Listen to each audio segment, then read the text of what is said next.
На основното јавно обвинителство му беа потребни 2 години за да дознае дека е снимана телефонската комуникација вршена во нивниот објект, па дури сега да отворат предистражна постапка за случајот.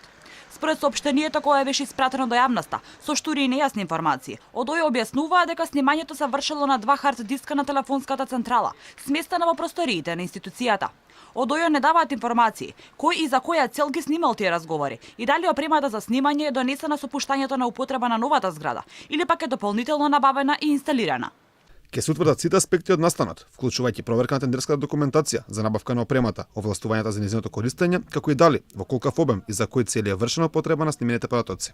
Лидерот на опозицијата Христијан Мицкоски вината за ваквите случувања ја лоцира во првиот човек на МВР, Оливер Спасовски, кој во 2016-та бил технички министер, а и се уште е министер на една од клучните институции во државата.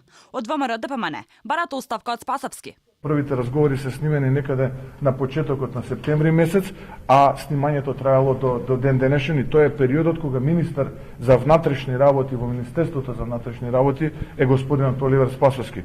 Најмалку што може да направи по серијата катастрофални грешки во овие година и половина, по серијата неразјаснети криминални активности во Република Македонија е господинот Оливер Спасовски да се поднесе веднаш неотповиклива оставка. Владиниот портпарол Миле Бошњаковски за снимањето на телефонските разговори во ОЈО видите како осудуваат овој чин, но дека и МВР било целосно вклучено во предистражната постапка. Владата очекува дека институциите ќе посветат максимални капацитети во истрагата, дека ќе се расчисти настанот и дека јавноста ќе биде веднаш и целосно информирана.